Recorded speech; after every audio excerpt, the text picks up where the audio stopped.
Kopi Antik Inspire. Idul Fitri itu bukanlah hari kemenangan, melainkan hari kesiapan kita menghadapi pertarungan 11 bulan ke depan.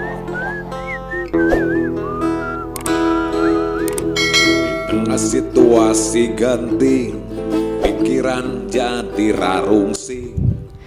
Assalamualaikum warahmatullahi wabarakatuh. Baraya Kopi Antik Inspire kembali berjumpa bersama saya Abah Asgun Kisarkim Nakula Jaya Prakasa. Seperti biasa, dalam kesempatan ini saya ditemani oleh beberapa produk kopi antik.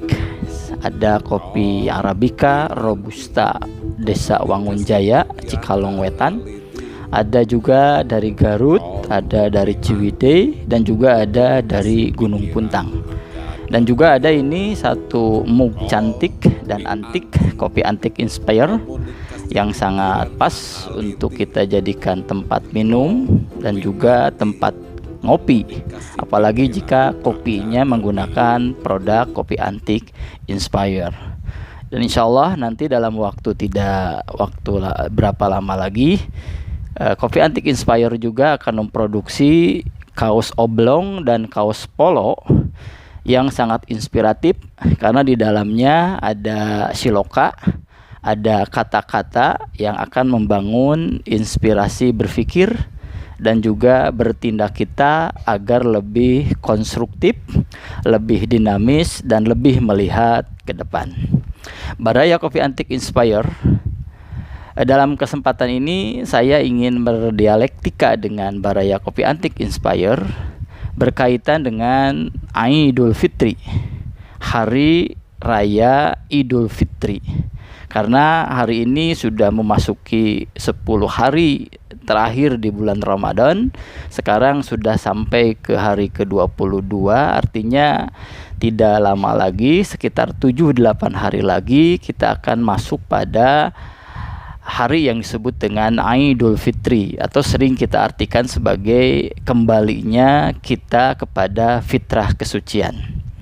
Dalam kesempatan ini saya ingin sedikit meluruskan yang menurut hemat saya ini persepsi yang menurut hemat saya ini sangat keliru berkaitan dengan prinsip ajaran saum Ramadan atau puasa Ramadan, yang sering kemudian dianggap sebagai pertarungan besar oleh sebagian umat Islam. Sehingga kemudian karena ini adalah pertarungan besar, maka kemudian ketika masuk pada Idul Fitri pada tanggal 1 Syawal, kita sering menyebutnya sebagai hari kemenangan, di mana ketika dalam pertarungan selama kurang lebih 30 hari kita bertarung habis-habisan, al-imsak min mahbubatin nafsi, menahan lapar, dahaga, zima, menahan hawa nafsu, menahan amarah, dan lain sebagainya. Lalu kemudian tanggal 1 Syawal sering disebut sebagai hari kemenangan. Nah, kalau saya melihatnya secara prinsip, sebetulnya persepsi ini sedikit perlu kita luruskan.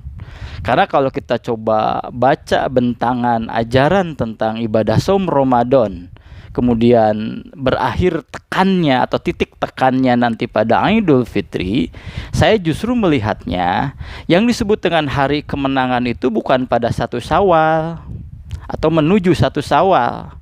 Tapi justru yang disebut dengan hari kemenangan itu adalah ketika masuk pada 1 Ramadan. Kenapa saya katakan begitu? Karena yang disebut dengan ibadah Ramadan, kalau kita coba teliti dengan lebih seksama, bahwa ternyata ibadah Ramadan ini justru semacam latihan untuk umat Islam. Umat Islam dilatih kembali berkaitan dengan nilai spiritualitasnya, nilai-nilai jiwa keagamaannya, dan seterusnya. Yang nanti setelah dilatih itu tentu nanti kalau yang disebut dengan ada latihan, nanti ada pertarungan yang sesungguhnya. Nah, saya lihat justru pertarungan sesungguhnya itu ada pada mulai diawali dengan 1 Syawal. Nah, setelah 1 Syawal selama terus kemudian 11 bulan ke depan, baru kemudian disebut dengan kemenangan ketika masuk pada 1 Ramadan tahun depan.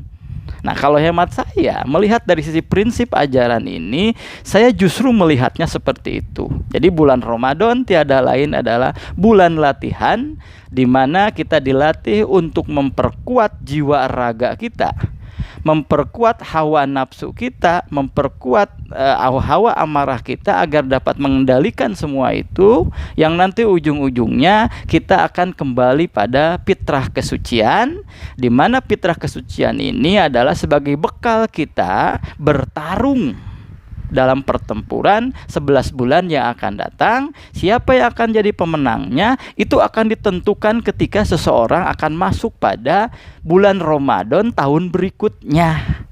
Nah, ini saya pikir ini yang harus menjadi bahan dialektika kita bersama berkaitan dengan Idul Fitri. Jadi saya melihatnya justru seperti itu. Jadi kembali, ibadah Ramadan atau bulan Ramadan tiada lain adalah bulan latihan kita, menyusun kekuatan kita yang ujung-ujungnya agar mendapatkan karakter la'alakum tatakun, agar kita memiliki karakter sebagaimana orang-orang yang bertakwa, di mana karakter ketakwaan inilah yang menjadi titik awal bekal kita ketika berhadapan dengan pertarungan 11 bulan yang akan datang. Nanti siapa yang akan menjadi pemenangnya itu akan ditentukan ketika dia masuk pada tanggal 1 Ramadan tahun depan. Apakah dia menjadi seorang pecundang? Apakah dia akan menjadi seorang pemenang atau the winner? Itu akan tergantung dari latihannya masing-masing. Sebab tanpa latihan yang benar-benar dengan persiapan yang matang dalam pertarungan, seseorang itu tidak bisa berjudi apakah dia akan menang atau tidak. Yang jelas kemenangan itu akan ditentukan oleh diri kita sendiri. Jadi kita dilatih untuk al-imsak min mahbubatin nafsi, menahan dari segala apapun yang disenangi oleh jiwa, yang simbolisasinya lapar, dahaga, dan jima. Tapi sebetulnya intinya adalah agar hati dan akal pikiran kita mampu menguasai hawa nafsu dan hawa amarah kita. Nah, ketika kita berhasil melampaui pelatihan demi pelatihan tanggal 1 sampai tanggal 30 hari atau 1 bulan penuh, nah nanti kita sudah harus siap menjadi orang yang benar-benar siap bertarung Idul Fitri dengan memiliki bekal kefitrahan. Di sana ada nilai-nilai ketakwaan, di sana ada nilai-nilai kesucian kemanusiaan kita sebagai orang yang memiliki fitrah yang sangat luar biasa. Dan biasanya ketika masuk pada Idul Fitri, kesiapan kita itu salah satunya disimbolisasi melalui kita mengeluarkan zakat fitrah. Kita sudah siap masuk pada tanggal 1 Syawal. Inilah yang disebut dengan pertarungan yang sesungguhnya. Siapa yang akan menjadi pemenangnya? Tentu mereka yang berlatih dengan luar biasa pada bulan Ramadan ini.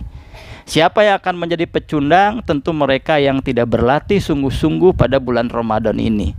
Sehingga kemudian bagi dia, kata Rasulullah misalnya, ada orang yang puasanya sangat luar biasa, paham berkaitan dengan esensi ajaran atau nilai teleologis dari nilai-nilai ibadah saum Ramadan ini.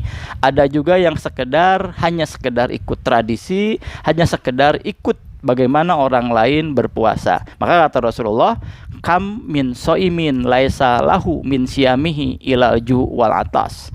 Banyak di antara kita dalam melatihan ibadah saum Ramadan itu sekedar menahan rasa lapar dan dahaga, sehingga kemudian ketika pada tanggal 1 Syawal dia tidak mendapatkan kesiapan untuk bertarung pada bulan atau 11 bulan yang akan datang. Saya pikir ini satu hal yang sangat penting kalau kita coba mau menggali berkaitan dengan esensi ajaran dari ibadah saum Ramadan. Jadi ada keterkaitan antara bulan Ramadan, bulan Syawal yang disebut saat tanggal 1-nya sebagai Idul Fitri, 11 bulan yang akan datang, dan bulan terakhir ada bulan Syaban. Nanti itulah persiapan kita untuk bisa masuk pada bulan Ramadan yang sesungguhnya. Di sana justru diuji apakah kita termasuk orang yang menjadi pemenang atau justru orang yang menjadi pecundang? Saya pikir ini satu hal yang harus menjadi bahan refleksi kita bersama,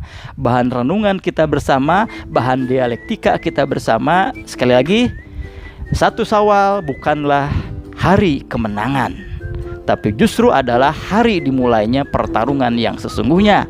Karena pertarungan yang sesungguhnya itu nanti pemenang yang sesungguhnya, hari kemenangan yang sesungguhnya justru ada pada sebelum masuk pada ibadah Ramadan atau bulan Ramadan yang tahun yang akan datang. Ini barangkali Baraya Coffee Antik Inspire, mudah-mudahan bermanfaat. Saya Abah Asgun, Kisarki Minakula Jaya Perkasa.